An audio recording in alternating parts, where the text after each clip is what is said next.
Hi friends, నా పేరు Surendra. Welcome back to my channel. Promo చిన్నదే కానీ మ్యాటర్ చాలా ఉంది. అసలు ఆ మ్యాటర్ని డీకోడ్ చేసే ప్రయత్నం చేద్దాం. ప్రోమో చేయటానికి వచ్చే ముందు మన ఫ్యామిలీ ఇన్స్టా ఫ్యామిలీ మెంబర్ చిన్న క్వశ్చన్ అడిగాను నన్ను. నాకు అర్థం కాల. ఏంటంటే, మీకు తడి దగ్గు పొడి దగ్గు తెలుసు కదా అన్నాడు. ఎస్ తెలుసు అండి, dry cough and wet cough అని. అంటే అలానే తడి ఏడుపు పొడి ఏడుపు తెలుసా అని అడిగాడు. తెలియదే అన్న. అయితే ప్రోమో చూడండి అన్నాడు. అర్థం కాల. ప్రోమో చూసాక అర్థమైంది కొంచెం. అది ప్రోమోలోకి వెళ్ళిపోదాం. దానికంటే ముందు వీడియోస్ చూస్తుంటే లైక్ చేయండి. అలానే కొత్తగా ఎవరిని చూస్తుంటే సబ్స్క్రైబ్. బట్ లైక్ మాత్రం చాలా ముఖ్యం బిగులు. లైక్ చేస్తే వీడియోస్ చాలా ముందుకెళ్తాయి. వీడియోస్ నచ్చుతుంటే మాత్రం మర్చిపోయే వాళ్ళకి చెప్తున్నా. కొంతమంది అట్లా చేస్తాం వీడియో అంతా చూసాక కదంటే, మీరు వీడియోస్ అంతా చూసాకే చేయండి. బాగా చెప్తాడు అనుకుంటే మాత్రం నెగ్లెక్ట్ చేయద్దు. ఒక లైక్ అయితే ఇచ్చిపోండి. ఎస్, ఇక్కడ నాకేమనిపిస్తుందంటే, తీరా చూశాక ప్రోమోతో పాటు కొన్ని అప్డేట్స్ కూడా చెప్పి మొత్తాన్ని డీకోడ్ చేసే ప్రయత్నం చేస్తా. సో దట్ క్లియర్ కట్గా ఉంటుంది. సుమన్ శెట్టి, శ్రీజ సూపర్ అంతే. నాకు ఇప్పుడు ఆమె ఇంట్లోకి రావటానికి, సంజనామాత ఇంట్లోకి రావటానికి, సంజనామాత పర్సనల్ అది. సంజనామాతకి రావాలి అని బలంగా ఉంటే వాళ్ళు చేయగలిగి కొన్ని ఉంటాయి, చేయలేని కొన్ని ఉంటాయి. స్మోకింగ్ మానేయమంటే ఆయన ఏం మానేస్తాడు? నిష్పక్షపాతంగా లేచి నోసారి నా వల్ల కాదన్నాడు. ఎక్స్ట్రాడినరీ అంతే. ఇప్పుడు ఎందుకు మానుకోవాలి? ఆయనకి మానుకుంటే ఆయనకి తలనొప్పి వస్తుందేమో ఆడున్నాళ్ళు. శ్రీజ ఒక్క డ్రెస్తో ఎలా ఉంటుంది? సో ఇక్కడ చూడండి, వీళ్ళకి పెట్టిన పెద్ద టాస్కులు, మానేయలేని టాస్కులు. త్యాగం చేశారు వీళ్ళు అనిపించుకోవడానికి ఇచ్చిన టాస్కులు ఉన్నాయి చూడు. అసలు ప్రతి సీజన్లో ఇదొక అత్యద్భుతమైన హెయిర్ కట్ చేయించుకునే విషయాన్ని ఎంత పెద్దదిగా చూపిస్తాడంటే, దానికోసం ఏడుపులు, పెడబుబ్బులు. అసలు విచిత్రం ఏంటంటే, ఇప్పుడు అదే హెయిర్ కట్ని కొంచెం షార్ట్ హెయిర్ కట్ చేయించుకోవాలంటే చాలా డబ్బులు ఇచ్చి మరి సెలూన్స్కి వెళ్ళి, న్యాచురల్స్ లేకపోతే బ్యూటీ సెలూన్స్ ఇటువంటి వాటికి వెళ్ళి వందలు ఖర్చు పెడితే తగ్గిస్తారు, హెయిర్ కట్ చిన్నదిగా చేస్తారు. సో కొంచెం క్యూట్ లుక్ కూడా వస్తుంది. కానీ దానికి ఇక్కడ ఒక త్యాగం అనే పేరు మీద, త్యాగమనే ప్రేమను తలిపిన వానన తానా తానా తానా ఏదో పాట ఉంటుంది. అట్లానే అట్లుంది. అసలు ఏం జరిగింది? సంజన గురించి 0% నుంచి 100% బ్యాటరీ పెంచాలి. 0%తో బయటకు వచ్చింది కదా సంజన మేడం. 100% బ్యాటరీతో పెరగాలంటే, పెరిగితే అప్పుడు ఇంట్లోకి వస్తుంది అన్నట్టు చెప్తా ఇచ్చిన ఏమేంటి? ఇమ్మాన్యుయల్, నీకు 25% బ్యాటరీ, నువ్వు కెప్టెన్సీ వదులుకుంటే 25% వస్తుంది. అట్లా ఒక 4-5 ఒప్పుకుంటే 25 100% వస్తే ఆమె వచ్చేస్తా అనమాట. ఇక్కడ భిన్న వాదనలు వినిపిస్తున్నాయి. కెప్టెన్సీ ఒప్పుకున్నాడు, కెప్టెన్సీ వదలడానికి ఒప్పుకున్నాడు. తర్వాత మళ్ళీ కెప్టెన్సీ కోసం ఫైట్ జరిగింది. ఆ సండే ఎపిసోడ్లో కెప్టెన్సీ కోసం పెట్టిన టాస్క్లో డిమాండ్ పవన్ గెలిచాడు, డిమాండ్ పవన్ మళ్ళా కెప్టెన్ అయ్యాడు అనేది ఒక వాదన. రెండోది ఏంటి? కెప్టెన్సీ అసలు వదులుకోలేదు. ప్యారల్గా వచ్చినాయి 2 అప్డేట్స్. ఏది నమ్మాలో తెలియలేదు, అందుకని హోల్లో ఉంచాను నేను ఆ విషయాన్ని అందుకే నాకు వచ్చిన 2 అప్డేట్లు చెప్పే ప్రయత్నం చేస్తున్నా. ప్రాబబ్లీ ఈ 2 విషయాలను కూడా డీకోడ్ చేస్తే ఒకటి కన్ఫర్మ్ ఏమవుతుందంటే, కొత్త కెప్టెన్ అయి ఉండొచ్చు. ఇతను ఒప్పుకోనంత మాత్రాన్ని కొత్త కెప్టెన్ ఆయన అవ్వకుండా ఉండే ఛాన్సే లేకపోవటానికి కారణం ఏంటంటే, సార్ నేను డైరెక్ట్గా వదులుకోను సార్, నేను కష్టపడి తెచ్చుకున్న కెప్టెన్, కాకపోతే మళ్ళీ అవసరమైతే కెప్టెన్సీ టాస్క్ పెట్టండి కొంతమందిని చూసి, అప్పుడు ఏదన్నా అని ఏమన్నా ఇంకో ఛాన్స్ ఏమన్నా ఇచ్చాడా? లేకపోతే కెప్టెన్సీ అని వదులుకున్నాక వేరు ఎవరెవరు కెప్టెన్సీకి అర్హులు అనేది టాస్క్ పెట్టించాడా? వాటి రీజన్ ఏదైతే ఉంది, కెప్టెన్సీ టాస్క్ అయితే ట్విస్ట్ ఉందబ్బా. ఆ ట్విస్ట్ ఏంటనేది చూద్దాం.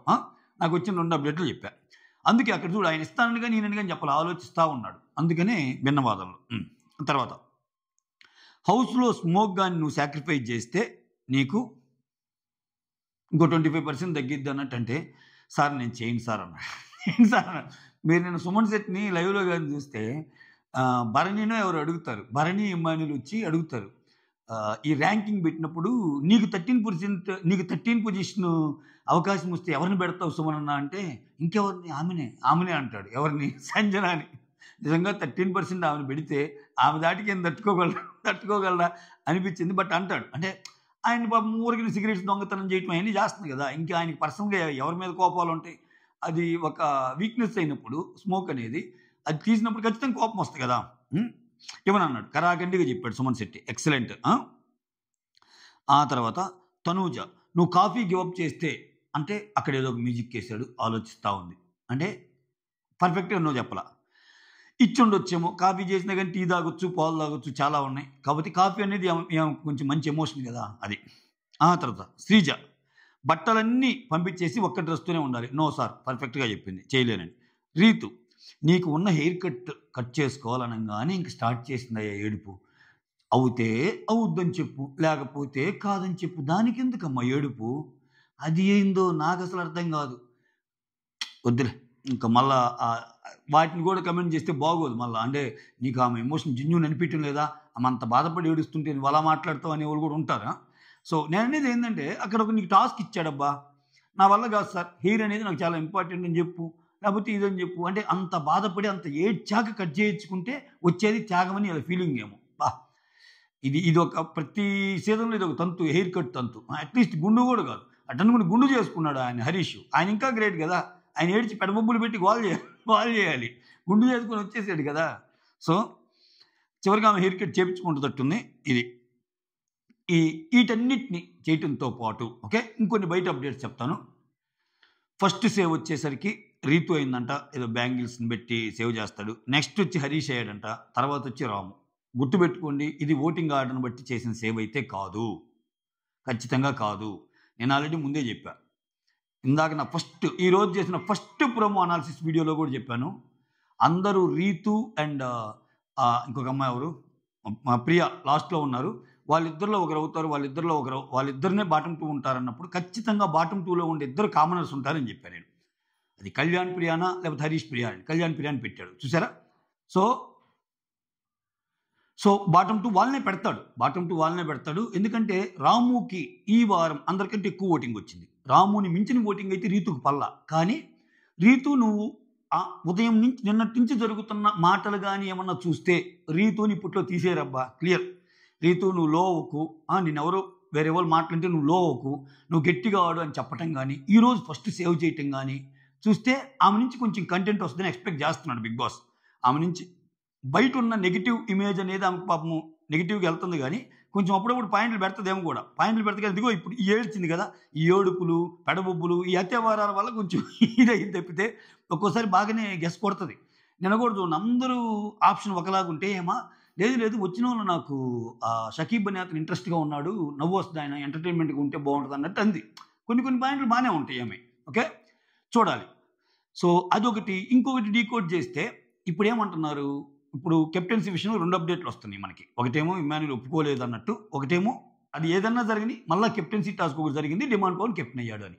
డిమాండ్ పవన్ కెప్టెన్ అయితే మళ్ళా ఇతనికి సేవ్ చేసే ఆర్డర్ ఒకసారి వస్తే మళ్ళీ రీతుని చేస్తాడా చేయడా, అసలు మళ్ళీ ఇస్తారా ఛాన్స్ ఇతనికి, ఈ క్వశ్చన్ మార్క్స్ అనమాట. ఇక్కడ మెయిన్ డీకోడ్ చేయొచ్చు మనం. అంటే లాస్ట్ టైము ఏమని సేవ్ చేయకపోవటానికి ఆయన బలమైన కారణాలు చెప్పాడు, ఏదేదో చెప్పాడు. లేదురా శ్రీజ అలా అనిపించింది, ఎలా అనిపించింది ఏదో చెప్పాడు.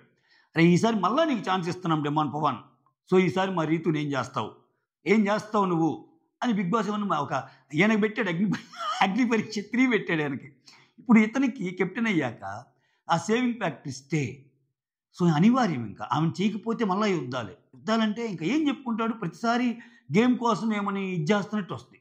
అది ఏదైనా సరే ఆమెకు ప్లస్సే, ఏదైనా ప్లస్సే ఆమెకి. ఇప్పుడు ఆయన లాస్ట్ వీక్ చేయలేదు, ఈ వీక్ కూడా చేయకపోతే బాగోదు. నేను ఆమెను గేమ్లో ఏమన్నా ఆమెను యూజ్ చేసుకుంటున్నానని జనాలు అనుకుంటారు. అప్పటికి తనుజాలు అంటే వాళ్ళు అంటుంటారు. మీకు గుర్తుందా, రీతుని పిలిచి చెప్పిద్ది, నీకు ఎదుటి వ్యక్తి మీద ఎంత ఉండటం అనేది కాదు, ఎదుటి వ్యక్తి కూడా రెసిప్రోకేట్ చేయటం కూడా అలానే చేయగలగాలి, అప్పుడు కదా. సో చూసావా నిన్నేం చేయలేదు అన్నట్టు నలుగురు చెప్తారు. అట్లానే డిమాండ్ పవన్ కెప్టెన్ అయితే రీతుని సేవ్ చేస్తే ఇద్దరు సేవ్ అయిపోతారు.